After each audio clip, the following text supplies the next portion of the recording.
Mutakhir ni negara kita sekali lagi digemparkan dengan isu-isu yang sangat panas, dan kali ini panasnya bukan disebabkan coronavirus, tapi yang menjadi kebimbangan panasnya disebabkan kes-kes kebajikan kepada orang ramai. Maka seorang manusia yang bernama Li Yun Pao berumur 36 tahun, ataupun nama penuh dia adalah Abid Irawan bin Ibrahim Liu, seorang tokoh agamawan yang menerima anugerah Maulid Rasul Kebangsaan 1437 bersamaan 2015.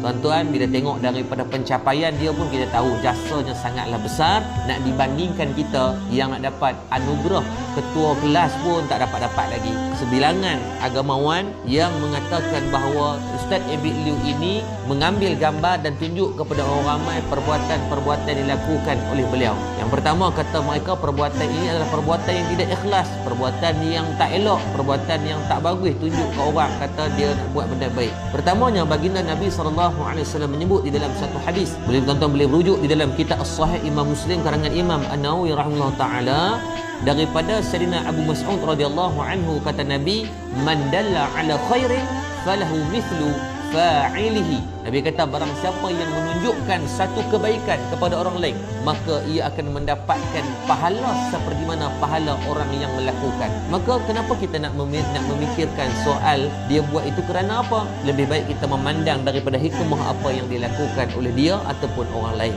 Seorang tokoh ulama nama Syekh Abu Ali Fudail bin Iyad memberikan tamsilah, dia kata apa? Meninggalkan satu amalan kebaikan kerana manusia itu adalah riak.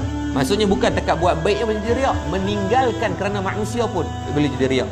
Dan beramal kerana manusia boleh menjadi syirik. Maksudnya saja kita semayang sebab ada pak mentua, semayang sebab ada awet. Dan kata Syekh Abu Ali Fudail bin Iyad, ikhlas adalah apabila Allah menyelamatkan kita daripada keduanya. Maksudnya nak pelihara daripada riak, nak memelihara diri daripada syirik, maka jawapannya adalah ikhlas. Maka para ulama menyebut seperti semut yang berwarna hitam berada dalam satu kawasan yang gelap malam yang tidak ada satu pun pencahayaan lampu, nak mengkhabarkan kepada kita betapa susah dan mustahilnya nak menampakkan soal pandang ikhlas seseorang, kerana ia adalah mutlak milik Allah Subhanahu wa taala. Maka tak perlu memikirkan soal ikhlas, soalnya buat ke belum.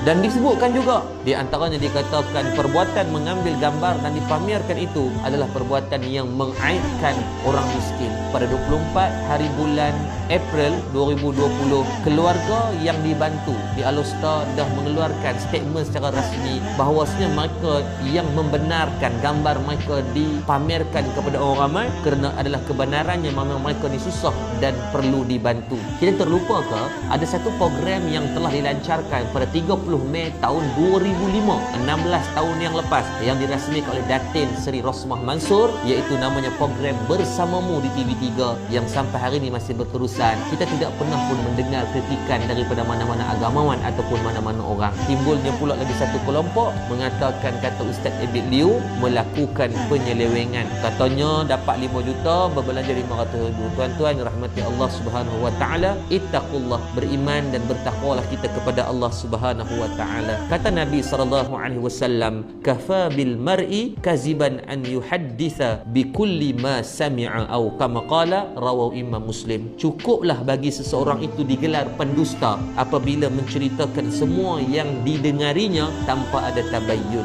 Kenapa kita nak menuduh sama ada dia menggunakan duit itu sepenuhnya dan ataupun tidak dalam keadaan kita tak tahu pun kebenaran? Kalau benarlah ikutlah perundangan yang betul, buatlah laporan di SPRM ataupun laporkan di PDRM. Janganlah disebarkan benih kebencian sedangkan benih coronavirus pun belum dapat kita kekang sampai hari ini. Maka tuan-tuan, yang pertamanya be professional. Tengok dulu apa sektor bisnes yang ada pendapatan kepada Ustaz Abid Liu. Maka janganlah mempertikai daripada sudut yang kita tidak ada kejelasan. Di saat kita tak mampu melakukan kebaikan, janganlah kita menjadi golongan orang yang menghalang daripada kebaikan itu berjalan. Sesungguhnya hanya satu makhluk yang suka menghalang daripada kebaikan ini berterusan dan tersebar di atas muka bumi, namanya iblis ataupun setan. Maka balik dan dicek surat beranak, takut-takut tuan-tuan kita ni bukan daripada kalangan manusia, bimbang-bimbang daripada kalangan yang dibenci dan dilaknat oleh Allah Subhanahu wa taala. Assalamualaikum warahmatullahi taala wabarakatuh.